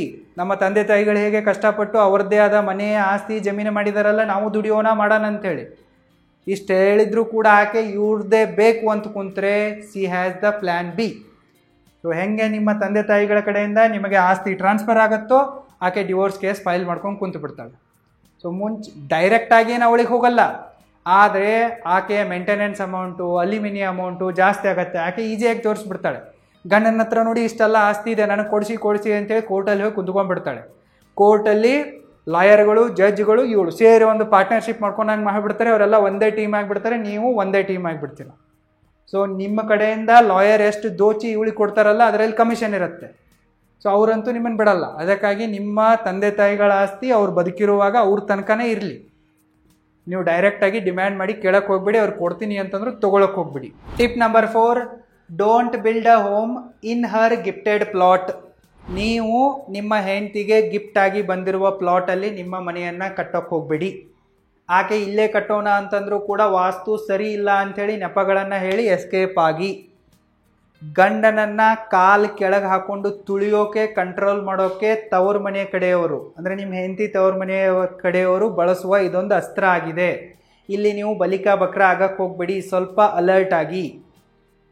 ಅಳಿಯ ಇದಾನಲ್ಲ, ನಮ್ಮ ಮಗಳ ಕಾಲು ಕೆಳಗೇನೆ ಇರಬೇಕು, ಕಂಟ್ರೋಲಲ್ಲೇ ಇರಬೇಕು, ಎಲ್ಲೂ ಹೋಗಬಾರ್ದು, ಅವನನ್ನು ಫಸಾಸಿಡಬೇಕು, ತಗಲಾಕ್ಸಿಡಬೇಕು ಅಂಥೇಳಿ ನಿಮ್ಮ ಹೆಂಡತಿಯ ತವ್ರ ಮನೆಯವರು ಅಂದರೆ ಅವರ ತಂದೆ ತಾಯಿ ಅಣ್ಣ ತಮ್ಮ ಏನು ಮಾಡ್ತಾರಪ್ಪ ಅಂತಂದರೆ ಅವ್ರದ್ದೆಲ್ಲಾದರೂ ಒಂದು ವೇಸ್ಟ್ ಪ್ಲಾಟ್ ಬಿದ್ದಿರುತ್ತೆ. ಸೊ ಅದನ್ನು ನಿಮ್ಮ ಹೆಂಡತಿಗೆ ಗಿಫ್ಟಾಗಿ ಕೊಡ್ತಾರೆ. ಗಿಫ್ಟಾಗಿ ಕೊಟ್ಬಿಟ್ಟು, ನಮ್ಮ ಮಗಳಿಗೆ ಗಿಫ್ಟ್ ಕೊಟ್ಟಿದ್ದೀವಿ, ಇದರಲ್ಲೇ ಮನೆ ಕಟ್ಟಿಯಲ್ಲ, ಯಾಕೆ ಹೊಸ ಪ್ಲಾಟ್ ತೊಗೊತೀರಾ ಅಂತ ಹೇಳ್ಬಿಟ್ಟು ನಿಮಗೆ ಲೋನ್ ಮಾಡಿಸಿ ಅಲ್ಲಿ ಮನೆ ಕಟ್ಟಕ್ಕೆ ಹೇಳ್ತಾರೆ. ನಿಮಗೇನು ಗೊತ್ತಿರಲ್ಲ, ಮದುವೆ ಆಗಿರುತ್ತೆ, ನಿಮ್ಮ ಹೆಂಡತಿ ಇನ್ನೂ ಬೆಡ್ರೂಮ್ ಬ್ರಹ್ಮಾಸ್ತ್ರ ಹಾಕಿ ನಿಮ್ಮನ್ನು ನಾಯಿಗೆ ಇಡ್ತಾ ಇರ್ತಾಳೆ. ಸೊ ನೀವು ಹೆಂಡತಿ ಹೇಳ್ದಂಗೆ ಕೇಳದಿದ್ರೆ ರಾತ್ರಿ ಹೊರಗಡೆ ಬೀಳ್ಬೇಕಾಗತ್ತೆ ಬೆಡ್ರೂಮಿಂದ ಆಚೆ. ನೀವು ಹೂ ಅಂದು ಬಿಡ್ತೀರ. ನೀವು 100% ಇವರನ್ನು ನಂಬಿಬಿಟ್ಟು ಲೋನ್ ಮಾಡ್ತೀರಾ, ಇವಳ ಖಾಲಿ ಪ್ಲಾಟಲ್ಲಿ ಹೋಗಿ ನಿಮ್ಮ ಮನೆಯನ್ನು ಕಟ್ತೀರ. ಸೊ ಆವಾಗ ಮುಂದೇನಾಗತ್ತಪ್ಪ ಅಂತಂದರೆ ಪ್ಲಾಟ್ ಅವಳಿಗೆ ಹೆಸರಲ್ಲಿದೆ. ಸೊ ಹೀಗಾಗಿ ಏನಾಗುತ್ತೆ, ಮನೆಯೂ ಬೈ ಡಿಫಾಲ್ಟಾಗಿ ಅವಳದ್ದೇ ಆಗತ್ತೆ. ಸೊ ಮುಂದೆ ಡಿವೋರ್ಸ್ ಕೇಸ್ ಶುರುವಾಯಿತು, ಇಲ್ಲವೇ ಗಂಡ ಹೆಂಡತಿ ಮಧ್ಯೆ ಜಗಳ ಶುರು ಆಯ್ತಪ್ಪ ಅಂತಂದರೆ ಆಕೆ ನಿಮಗೆ ಪ್ರತಿ ಮಾತಿಗೆ ಏನು ಅಂತಾಳತ್ತಪ್ಪ ಅಂತಂದರೆ, this is my plot, this is my home, ನನ್ನ ಮನೆ ಇದೆ, get out from my property ಅಂತಾಳೆ. ಎಷ್ಟೋ ಡಿವೋರ್ಸ್ ಕೇಸ್ಗಳನ್ನು ನಾವು ಡೈಲಿ ನೋಡ್ತೀವಿ, ಸಾವಿರಾರಲ್ಲ ಲಕ್ಷಾಂತರ ಕೇಸ್ಗಳು ಬಂದಿವೆ, ಜಗತ್ತಿನಲ್ಲಿ ಇದೇ ನಡೀತಾ ಇದೆ. ಸೊ ಆಕೆ ಏನಂತಾಳೆ, ದಿಸ್ ಈಸ್ ಮೈ ಪ್ಲಾಟ್, ಇದೇನು ಜಾಗ ಇದೆಯಲ್ಲ ಮನೆ ಕಟ್ಟಿದ್ದು, ಇದು ನಮ್ಮಪ್ಪ ಕೊಡಿಸಿದ್ದಾನೆ, ನನ್ನ ಜಾಗದಲ್ಲಿ ಮನೆ ಇದೆ, ಮನೆ ನಂದೇ ಇದೆ, you can go from here, get out ಅಂತಾಳೋಳು. ನೀವು ಅಂತ ಇರ್ತೀರ, ಪ್ಲಾಟ್ ನಿಂದಿರ್ಬೋದು, ಆದರೆ ನಾನು ಲೋನ್ ಮಾಡಿಸಿ ಕಟ್ಟಿರುವೆ, ನನ್ನ ದುಡ್ಡಲ್ಲಿ ಮನೆ ಕಟ್ಟಿರುವೆ, ಆಕೆ ಕೇಳಲ್ಲ. ಸೊ ಮನೆ ಕಟ್ಟೋಕ್ಕೆ ದುಡ್ಡು ನಿಮ್ಮದೇ ಹೋಗಿದ್ರು ಕೂಡ 100% ಓನರ್ ಅವಳೇ ಆಗ್ತಾಳೆ. ಸೊ ನಿಮ್ಮದು ಜಾಬ್ ಲಾಸ್ ಆಗಿದೆ ಅಂತ ಅಂದ್ಕೊಳ್ಳಿ, ಇಲ್ಲ ನಿಮಗೊಂದು ಸಣ್ಣ ಪುಟ್ಟ ರೋಗ ಬಂದಿದೆ ಅಂತ ಅಂದ್ಕೊಳ್ಳಿ, ಇಲ್ಲ ನಿಮಗೆ ಆಕ್ಸಿಡೆಂಟ್ ಆಗಿದೆ ಅಂತ ಅಂದ್ಕೊಳ್ಳಿ, ಆಕೆಗೆ ನಿಮ್ಮನ್ನು ಒದ್ದು ಹೋಗೋಕ್ಕೆ ಏನು ಜಾಸ್ತಿ ಟೈಮ್ ಬೇಕಾಗಿಲ್ಲ. ಯಾಕಪ್ಪ ಅಂತಂದರೆ ಮನೆ ಆಲ್ರೆಡಿ ಅವಳ ಹೆಸರಲ್ಲಿದೆ. ಆಕೆ ನಿಮ್ಮನ್ನು ಕಸದ ಬುಟ್ಟಿಗೆ ಎಸೆದಂತೆ ಹೊರಗೆ ಎಸೆದು ಬಿಡ್ತಾಳೆ, ನೀನು ಹೋಗು, ನನ್ನ ಮನೆಯಲ್ಲಿ ನಾನಿರುವೆ, ನೀನು ಹೋಗು ಅಂತ ಬೀದಿಗೆ ಬಿಸಾಕ್ಬಿಡ್ತಾಳೆ. ಹಿಂಗೆ ಎಷ್ಟೋ ಆಗಿವೆ. ಅದಕ್ಕಾಗಿ ಅವಳ ಖಾಲಿ ಪ್ಲಾಟಲ್ಲಿ ನೀವು ಮನೆ ಕಟ್ಟಕ್ಕೆ ಹೋಗ್ಬೇಡಿ. ನೀವು ಮನೆ ಕಟ್ತಾ ಇದ್ದೀರಾ ನಿಮ್ಮ ಸ್ವಂತ ದುಡ್ಡಲ್ಲಿ ಅಂತಂದರೆ, ಕೋಟಿ ಮನೆ ಕಟ್ತಾ ಇದ್ದೀರಾ ಅಂತಂದರೆ ಒಂದು 40-50 ಲಕ್ಷದ ಪ್ಲಾಟಿಗೆ ಯಾಕೆ ಕಂಜೂಸಿ ಮಾಡ್ತೀರಾ? ಪ್ಲಾಟು ನೀವೇ ತಗೊಳ್ಳಿ, ಮನೆಯೇ ನೀವೇ ಕಟ್ಕೊಳ್ಳಿ. ನಾನು ಹೇಳಿದ್ನಲ್ಲ, ಮಹಿಳಾ ಸಬಲೀಕರಣ ಎಷ್ಟು ಅವಶ್ಯಕತೆವಾಗಿದೆಯೋ ಪುರುಷರ ಜಾಗೃತೀಕರಣ ಅದಕ್ಕಿಂತಲೂ 1000 ಪಟ್ಟು ಅವಶ್ಯಕವಾಗಿದೆ. Stage number 3, during disputes or divorce. Sudden ಆಗಂತೂ ನಿಮಗೆ ಡೈವರ್ಸ್ ಆಗಲ್ಲ, ಡೈವರ್ಸ್ ಆಗುವುದಕ್ಕಿಂತ ಮುಂಚೆ ಬ್ರೇಕಪ್ನ ಲಕ್ಷಣಗಳು ಕಾಣಿಸ್ತಾ ಇರ್ತವೆ. ಹೆಂಡತಿ ಪದೇ ಪದೇ ನಿಮ್ಮೊಂದಿಗೆ ಕಾರಣ ಇಲ್ಲದೆ ಕಿತ್ತಾಡ್ತಾ ಇರ್ತಾಳೆ. ನಿಮಗೆ ಅವಳ ಎಲ್ಲ ಅಕ್ರಮ ಸಂಬಂಧಗಳಾಗಲಿ ಅಥವಾ ಕೆಟ್ಟ ನಡವಳಿಕೆಗಳಾಗಲಿ ಒಂದೊಂದಾಗಿ ಅರ್ಥ ಆಗ್ತಾ ಇರ್ತವೆ. ಸೊ ಆಕೆಯ ಇಂಟೆನ್ಷನ್ ಏನಿರತ್ತಪ್ಪ ಅಂತಂದರೆ ನೀವಾಗೆ ಜಾಸ್ತಿ ಜಗಳ ಮಾಡಲಿ, ನೀವಾಗೆ ಕೋರ್ಟಿಗೆ ಹೋಗಲಿ ಡೈವೋರ್ಸನ್ನು ಕೇಳೋಕೆ ಅಂಥೇಳಿ. ಸೊ ಆಕೆ ನಿಮ್ಮನ್ನು ಪ್ರೊವೋಕ್ ಮಾಡ್ತಾ ಇರ್ತಾಳೆ. ಯಾವಾಗ ನಿಮ್ಮಲ್ಲಿ ದೊಡ್ಡ ಜಗಳಗಳು ಶುರು ಆಗ್ತಾವಲ್ಲ ಗಂಡ ಹೆಂಡತಿ ಮಧ್ಯೆ ಮನೆಯಲ್ಲಿ, ಆವಾಗ ನೀವು ತಿಳ್ಕೋಬೇಕು ಇದು ಡಿವೋರ್ಸ್ನ ಮುನ್ಸೂಚನೆ ಆಗಿದೆ. ಹೇಗೆ ಮಳೆ ಬರೋದಕ್ಕಿಂತ ಮುಂಚೆ ಮೊದಲು ಸಿಡಿಲು ಗುಡುಗು ಬರ್ತಾವಲ್ಲ, ಆ ಥರ ಮನೆಯಲ್ಲಿ ಜಗಳಗಳು ಶುರುವಾಗಿರ್ತವೆ. ಸೊ ಈ ಥರ ಜಗಳಗಳು ಶುರುವಾದವಪ್ಪ ಅಂತಂದರೆ ನೀವು ಸ್ವಲ್ಪ ಅಲರ್ಟ್ ಆಗಬೇಕು ಮತ್ತು ಈ ಸ್ಟೆಪ್ಸ್ಗಳನ್ನು ಇಡಬೇಕು. Tip number 1, transfer property to parents or blood relatives as early as possible. ಯಾವಾಗ ಗಂಡ ಹೆಂಡತಿ ಮಧ್ಯೆ ದೊಡ್ಡ ದೊಡ್ಡ ಕಲಹಗಳು ಶುರುವಾಗ್ತವೇನೋ, ನಿಮಗೆ ಅನ್ಸುತ್ತಲ್ಲ ಈಗ ಇವಳ ಜೊತೆಗೆ ಇರೋಕ್ಕೆ ನನಗೆ ಇಷ್ಟ ಇಲ್ಲ, ಇರೋಕ್ಕಂತೂ ಸಾಧ್ಯನೇ ಇಲ್ಲ, ಇಂತಹ ಹೆಮ್ಮಾರಿಯ ಜೊತೆಗೆ ನಯವಂಚಕೆಯ ಜೊತೆಗೆ ಮೋಸಗಾರ್ತಿಯ ಜೊತೆಗೆ ಯಾವನಿರ್ತಾನೆ ಅಂಥೇಳಿ ನಿಮ್ಮ ಜೀವನವೇ ಸಾಕಾಗಿ ಹೋಗಿದೆ ಅನ್ಸೋಕ್ಕೆ ಶುರು ಆಗುತ್ತಲ್ಲ, ಆವಾಗ ನೀವು ಎಷ್ಟು ಸಾಧ್ಯ ಆಗುತ್ತೋ ಅಷ್ಟು ಬೇಗನೆ ನಿಮ್ಮ ಎಲ್ಲ ವ್ಯಾಲ್ಯೂಯಬಲ್ ಪ್ರಾಪರ್ಟಿಗಳನ್ನು ಅಸೆಟ್ಗಳನ್ನು ನೀವು ಒಂದು ನಿಮ್ಮ ಬ್ಲಡ್ ರಿಲೇಟಿವ್ಸ್ಗಳಿಗೆ ಟ್ರಾನ್ಸ್ಫರ್ ಮಾಡಿ, ಇಲ್ಲವೇ ಗಿಫ್ಟ್ ಆಗಿ ಕೊಡಿ. ನೀವು ನಿಮ್ಮ ತಂದೆ ತಾಯಿಗಳಿಗೆ, ಅಂತಮ್ಮಂದಿರಿಗೆ, ಅಕ್ಕಂಗಿಂದಿರಿಗೆ ನೀವು ನಿಮ್ಮ ಪ್ರಾಪರ್ಟಿಯನ್ನು ಗಿಫ್ಟ್ ಆಗಿ ಕೊಡ್ಬೋದು, ಇಲ್ಲವೇ ಟ್ರಾನ್ಸ್ಫರ್ ಮಾಡಿಸ್ಬೋದು. ಈ ರೀತಿ ಎಷ್ಟು ಸಾಧ್ಯ ಆಗುತ್ತೋ ಅಷ್ಟು ಬೇಗನೆ ಮಾಡಿ. ನಿಮ್ಮ ಹೆಂಡತಿ ಡಿವೋರ್ಸ್ ಕೇಸ್ ಫೈಲ್ ಮಾಡಿ ನಿಮಗೆ ಆ ಡಿವೋರ್ಸ್ ನೋಟಿಸ್ ಬರುವುದಕ್ಕಿಂತ ಮುಂಚೆಯೇ ನೀವು ಈ ಜಾಣ ಹೆಜ್ಜೆಯನ್ನು ಇಡಿ. ನಿಮಗೆ ಯಾರ ಮೇಲೆ ಜಾಸ್ತಿ ವಿಶ್ವಾಸ ಇದೆನೋ ಅವರ ಮೇಲೆ ನೀವು ಟ್ರಾನ್ಸ್ಫರ್ ಮಾಡಿ. ಸಪೋಸ್ ನಿಮಗೆ ಯಾರ ಮೇಲೂ ಭರವಸೆ ಇಲ್ಲಪ್ಪ ಅಂತಂದರೆ be like a businessman, think like a big boss. ನೀವೇನು ಮಾಡಿ, ನಿಮ್ಮ ಟ್ರಸ್ಟ್ ಇರತ್ತಲ್ಲ, ನಿಮ್ಮ ಕಂಪನಿ ಇರತ್ತಲ್ಲ, ಅದಕ್ಕೆ ಡೊನೇಟ್ ಮಾಡಿ, ಅದಕ್ಕೆ ಬಿಟ್ಟು ಕೊಡಿ. ಟ್ರಸ್ಟು ನಿಮ್ಮದೇ, ಕಂಪ್ನಿನೂ ನಿಮ್ಮದೇ. ಈಗ ಕಂಪ್ನಿ ಒಂದು ಬೇರೆ ಒಂದು ಇಂಡಿವಿಜುವಲ್ ಐಡೆಂಟಿಟಿ ಇರುತ್ತೆ. ಕಂಪ್ನಿಯಲ್ಲಿ ನೀವು ವರ್ಕರ್ ಆಗಿರ್ತೀರಾ, ಆದರೆ ಕಂಪ್ನಿಗೆ ಓನರು ನೀವೇ ಆಗಿರ್ತೀರಾ. ಈ ಥರ ಇದೆ. ಸೊ ಟ್ರಸ್ಟು ಮತ್ತು private limited company property save ಮಾಡೋದಕ್ಕೆ ಬೆಸ್ಟ್ ಇದೆ. ಅದಕ್ಕಾಗಿ ನೀವು ಡಿವೋರ್ಸ್ ಕೇಸ್ ಶುರುವಾಗೋದಕ್ಕಿಂತ ಮುಂಚೆನೇ ನಿಮ್ಮ ಟೈಟಲ್ಸ್ಗಳನ್ನು ಟ್ರಾನ್ಸ್ಫರ್ ಮಾಡಿಬಿಡಿ, ಗಿಫ್ಟಾಗಿ ಕೊಟ್ಬಿಡಿ. ಡಿವೋರ್ಸ್ ಕೇಸ್ ಆಗಲಿ, ಹೊಡೆದಾಡಲಿ, ನಿಮ್ಮ ಹತ್ರನೇ ಕಡಿಮೆ ಇದೆ ಅಂತಂದರೆ ಎಷ್ಟು ಕೇಳೋದಾಳೆ ಕೇಳಲಿ. Tip number 2, settle financially instead of property division. ನೀವು ನಿಮ್ಮ ಡಿವೋರ್ಸ್ ಕೇಸ್ ನಡೆಯುವಾಗ ನಿಮ್ಮ ಪ್ರಾಪರ್ಟಿಯನ್ನು ಭಾಗ ಮಾಡಿಕೊಳ್ಳುವ ಬದಲು ದುಡ್ಡು ಕೊಟ್ಟು ಒಂದು ಲಂಸಮ್ ಅಮೌಂಟ್ನಲ್ಲಿ ಡೀಲನ್ನು ಮಾಡಿ. ಕೋರ್ಟಲ್ಲಿ ನೀವು ನಮ್ಮ ಆಸ್ತಿಯನ್ನು ಡಿವೈಡ್ ಮಾಡಿ ಕೊಡ್ತೀವಿ ಅನ್ನೋಕ್ಕೆ ಹೋಗಬೇಡಿ. ನೀವು ಆಸ್ತಿಯನ್ನು ಡಿವೈಡ್ ಮಾಡಿ ಕೊಡುವ ಬದಲು ಆಕೆ ಎಷ್ಟು ಕೇಳ್ತಾ ಇರ್ತಾಳಲ್ಲ ಅದರ ಮೇಲೆ ನೆಗೋಷಿಯೇಷನನ್ನು ಮಾಡಿ. ಅವಳಿಗೆ ಒಂದು ಲಂಸಮ್ ಅಮೌಂಟನ್ನು ಅಲಿಮನಿಯಾಗಿ ಇಲ್ಲವೇ ಮೇಂಟೆನೆನ್ಸ್ ಆಗಿ ಕೊಡಿ ಮತ್ತು ಕೈ ತೊಳ್ಕೊಂಬಿಡಿ. ಕೋರ್ಟ್ ಕೂಡ ಇದನ್ನೇ ಪ್ರಿಪೇರ್ ಮಾಡುತ್ತೆ. ಕೋರ್ಟ್ ಕೂಡ ಫೋರ್ಸಿಬಲಿ ಪ್ರಾಪರ್ಟಿ ಡಿವೈಡ್ ಮಾಡೋ ಗೋಜಿಗೆ ಹೋಗಲ್ಲ. ಸುಮ್ಮನೆ ಟೈಮ್ ವೇಸ್ಟ್ ಆಗುತ್ತೆ. ಇವಳಿಗೇನು ಬೇಕಾಗಿರುತ್ತೆ, ದುಡ್ಡು ಬೇಕಾಗಿರುತ್ತೆ. ನೀವು ದುಡ್ಡು ಕೊಟ್ಟು ಕೈ ತೊಳ್ಕೊಂಬಿಡಿ. ಇದೇ ಬೆಟರ್ ಆಪ್ಷನ್ ಆಗಿದೆ. ಪ್ರಾಪರ್ಟಿ ಡಿವೈಡ್ ಮಾಡಿ ಕೊಡೋಕ್ಕೆ ಹೋಗಬೇಡಿ. ಈಗ ನಿಮ್ಮದೊಂದು 10 ಎಕರೆ ಇದೆ ಅಂತ ಅಂದ್ಕೊಳ್ಳಿ. ನೀವು ಆಕೆಗೆ 5 ಎಕರೆ ಪ್ರಾಪರ್ಟಿ ಡಿವೈಡ್ ಮಾಡಿಕೊಟ್ರೆ ಪ್ರತಿದಿನ ನೀವು ಅವಳ ಮುಖ ನೋಡ್ಬೇಕಾಗತ್ತೆ. ಈ ಗಂಡ್ಮಕ್ಳ ಪಾಡು ಇಷ್ಟು ಕೆಟ್ಟಾಗ್ಬಿಟ್ಟಿದೆಪ್ಪ ಅಂತಂದರೆ 100 ರೂಪಾಯಲ್ಲಿ ಹೊಟ್ಟೆ ಹಸಿವು ನೀಗತ್ತೆ, 500 ರೂಪಾಯಲ್ಲಿ ದೇಹದ ಹಸಿವು ಕೂಡ ನೀಗತ್ತೆ ಅನ್ನೋದು ಗೊತ್ತಿದ್ರೂ ಕೂಡ ಗಂಡ್ಮಕ್ಕಳು ಮೂರ್ಖರಾಗಿಬಿಟ್ಟು ಇಂಥವ್ರು ಯಾರು ಒಬ್ಬರನ್ನು ನಂಬ್ತಾರೆ, ನಾಯಿ ಥರ ಹಿಂದೆ ಹೋಗಿ ಪ್ರೀತಿಸ್ತಾರೆ. ನಾಚಿಕೆ ಮಾನ ಮರ್ಯಾದೆ ಎಲ್ಲ ಬಿಟ್ಟು ತಮ್ಮ ಜೀವನವನ್ನೇ ಸರ್ವಸ್ವವನ್ನೇ ಅವರೇ ದೇವತೆ ಅಂತೇಳಿ ಪೂಜಿಸ್ತಾರೆ. ಕೊನೆಗೇನು ಸಿಗತ್ತೆ? ಚಿಪ್ ಸಿಗತ್ತೆ. ಒಂದು ದೊಡ್ಡ ಡ್ರಮ್ಮಲ್ಲಾದರೂ ಮರ್ಡ್ರಾಗಿ ಹೋಗ್ತಾರೆ, ಇಲ್ಲ ಬೆಟ್ಟದ ಮೇಲಿಂದ ತಳ್ಳಿ ಆದರೂ ಸಾಯಿಸಲ್ಪಡ್ತಾರೆ. ಸೊ ಇಂಥವು ಆಗ್ತಾ ಇವೆ. ಅದಕ್ಕಾಗಿ ನೀವು ಪ್ರಾಪರ್ಟಿ ಡೀಲ್ ಮಾಡಿಕೊಳ್ಳುವ ಬದಲು ಒಂದು ಲಂಸಮ್ ಅಮೌಂಟ್ ಕೊಡಿ ಮತ್ತು ಸೆಟಲ್ಮೆಂಟ್ ಮಾಡ್ಕೊಳ್ಳಿ. ಮತ್ತೊಂದು ವಿಚಾರವನ್ನು ನಿಮಗೆ ಹೇಳಬೇಕು. ಯಾವುದೇ ಕಾರಣಕ್ಕೂ out of the court in presence of lawyer ಡೀಲಿಂಗ್ಗಳನ್ನು ಮಾಡ್ಕೋಬೇಡಿ. ನೀವು ಕೋರ್ಟ್ ಹೊರಗಡೆ ಡೀಲಿಂಗ್ಗಳನ್ನು ಮಾಡ್ಕೊಂಡ್ಬಿಟ್ಟು ಮತ್ತೆ ಹೆಂಡತಿಗೆ ಜಾಸ್ತಿ ದುಡ್ಡು ಬೇಕಂತಂದರೆ ಅವಳು ಮತ್ತೆ ಕೋರ್ಟಿಗೆ ಹೋಗ್ತಾಳೆ. ಅದಕ್ಕಾಗಿ ಏನೇ ಡೀಲಿಂಗ್ ಮಾಡ್ಕೊಳ್ಳೋದಿದ್ರೂ ಕೂಡ inside the court in presence of ಜಡ್ಜೇ ಮಾಡ್ಕೊಳ್ಳೋದು. ಹೊರಗಡೆ ಇನ್ ಪ್ರೆಸೆನ್ಸ್ ಆಫ್ ಲಾಯರ್ ಯಾವುದೇ ಥರನಾದ ಡೀಲಿಂಗ್ಗಳನ್ನು ಮಾಡ್ಕೊಳ್ಳಲ್ಲ. ಇದು ಸೇಫ್ ಅಲ್ಲ. ನಿಮಗೆ ನಿಮ್ಮ ಹೆಂಡತಿಯಿಂದ ನಿಮ್ಮ ಆಸ್ತಿಯನ್ನು ಕಾಪಾಡಿಕೊಳ್ಳೋದಿದೆ ಅಂತಂದರೆ ನೀವು ಇಷ್ಟೆಲ್ಲ ಚಾಲಾಕಿನ ಹೆಜ್ಜೆಗಳನ್ನು ಇಡಲೇಬೇಕಾಗತ್ತೆ.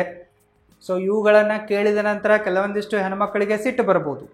ಆದರೆ ಕೆಟ್ಟ ಹೆಂಡತಿಯಿಂದ ತೊಂದರೆಯನ್ನು ಅನುಭವಿಸ್ತಾ ಇರುವ ಗಂಡಂದಿರ ಪಾಡು ಏನಾಗಿದೆ ಅನ್ನೋದು ನನಗೆ ಚೆನ್ನಾಗಿ ಗೊತ್ತಿದೆ. ಅದಕ್ಕಾಗಿ ನಾನು ಪುರುಷರ ಜಾಗೃತೀಕರಣಕ್ಕಾಗಿ ಈ ವಿಡಿಯೋವನ್ನು ಮಾಡ್ತಾ ಇರುವೆ. ಇದಿಷ್ಟ ಆಗಿದ್ದರೆ ತಪ್ಪದೇ ಇದಕ್ಕೆ ಲೈಕ್ ಮಾಡಿ ಮತ್ತು ಗಂಡಸರಾಗಿ ಎಲ್ಲ ಗಂಡಸರೊಂದಿಗೆ ಹೆಮ್ಮೆಯಿಂದ ಶೇರ್ ಮಾಡಿ. All the best. Thank you so much.